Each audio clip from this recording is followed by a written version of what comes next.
No. The other weird, or I guess not weird, but interesting dynamic to pay attention to is we were reviewing these phones, the S22s. You've got the S22 Plus here.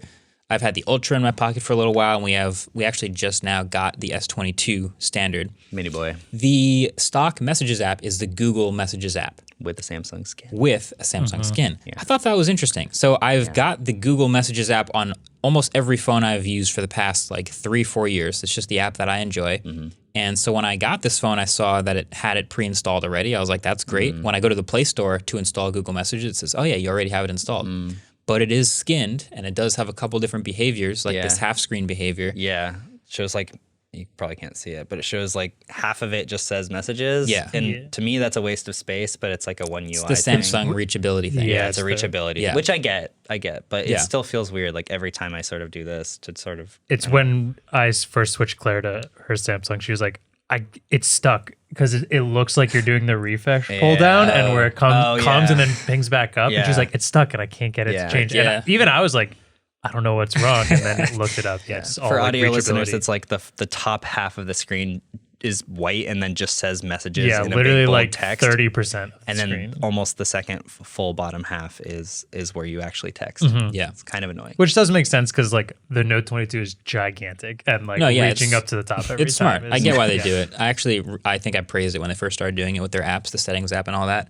Are you also saying Note 22 as a joke or on purpose? Nope, that was We not a keep joke saying at all. I promise. Like Marques keeps saying that, and I keep thinking he's joking, but he's doing it like I'm not by wrong. accident. It's a Note 22. You're correct. But Definitely. I have definitely said that a couple I times. was wondering why you're laughing. I didn't know. But I guess the reason I bring that up is this is one of the points I'm going to make in their full review, but it's like this feels like more like Samsung has control over the Android experience more than Google does. Yeah. Like more people obviously use Samsung phones. And we said it for years. Like when you compare iPhones to Android phones, 90% of the world's like, yeah, iPhone and Galaxy, right? The two different things.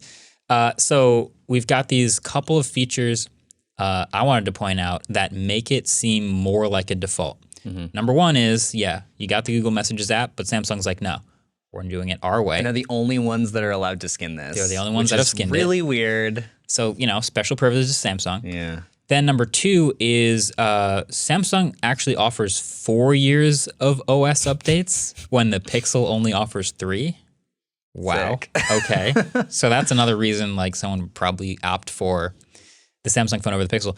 And then the last one was just there's a couple exclusive features. One of them was recently updated. There's a new Google Duo feature. Native Duo integration to Native Messages, Duo. right? Yeah. So one of them was YouTube videos will play back in line in a Duo chat, and that was like a YouTube working together with Google thing. But that's all phone. That's all Android. That's all Android. And then there's a new Duo Share Play feature where you can watch, I call it Share Play because that's what Apple calls the same feature, but you can watch a YouTube video with somebody while Duo calling them. Yeah. And that only works Exclusive to Samsung with phones. Samsung phones.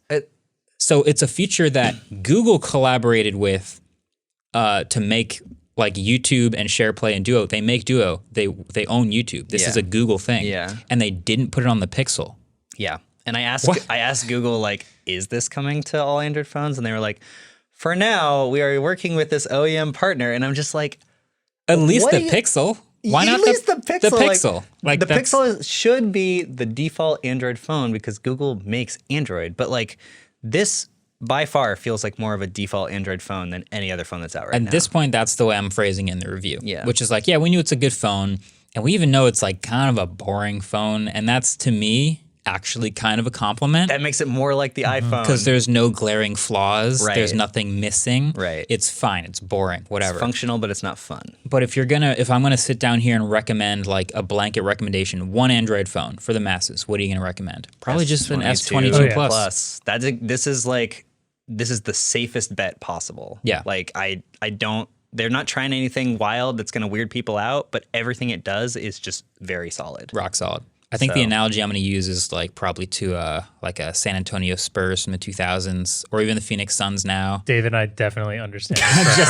I guess I'll talk right into the camera for this one. I don't know what's going on. Boring basketball is usually winning basketball, but also I wish Adam was here because we talk roster construction where it's if you build around a superstar, the superstar's got to be great, and if the superstar falters, the team's bad.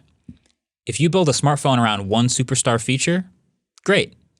But if it doesn't work well all the time, the phone's going to feel bad because you made sacrifices to make the whole thing around that superstar feature. Yeah. So, let's say an example would be like... what's the phone that's done that? Like a superstar feature phone? Like if I just go... S20 Ultra.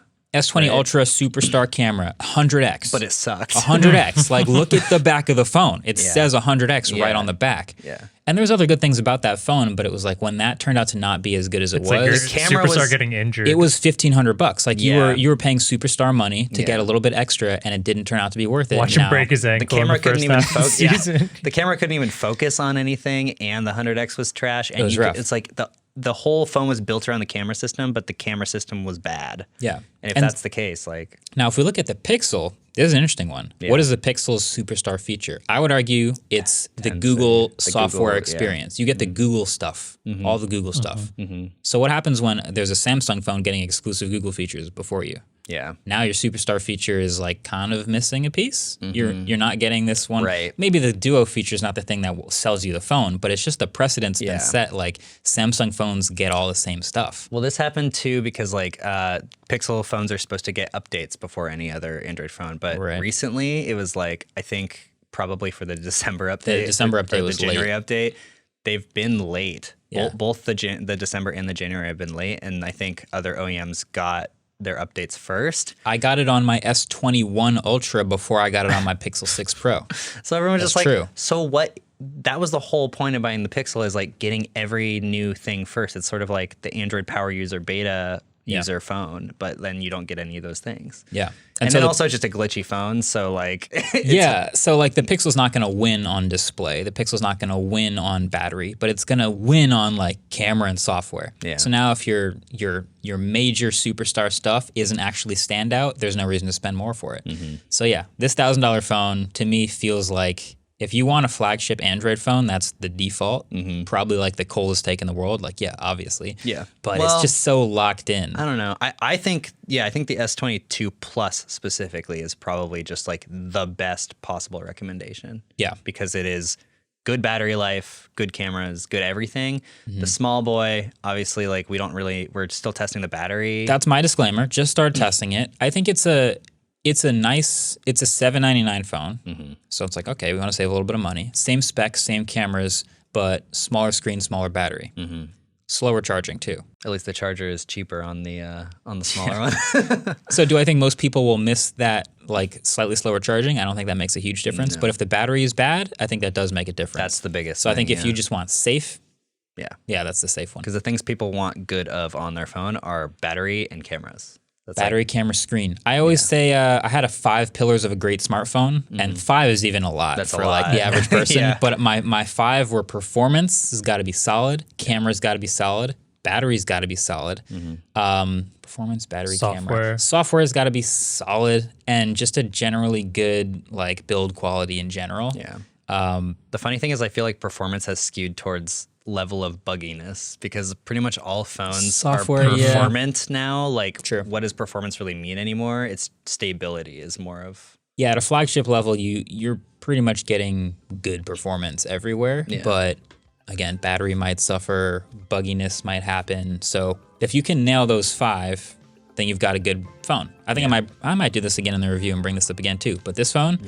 It's got all 5. Software, rock solid. More so than the Pixel, even. Yeah. Build quality, it's glass again now. Fine. Yeah. Battery life, like we said, great. Cameras are really solid. And then, you're looking at a pretty performant phone. So no problems here. Hey, thanks for watching this clip on the Waveform channel. Hey, I'm going to use the outro, which is exactly 15 seconds right now, to make, I'm going to use the Super Bowl length of time to make the best possible outro. And we'll see if it could be a Super Bowl ad. Ready? Ready. Go.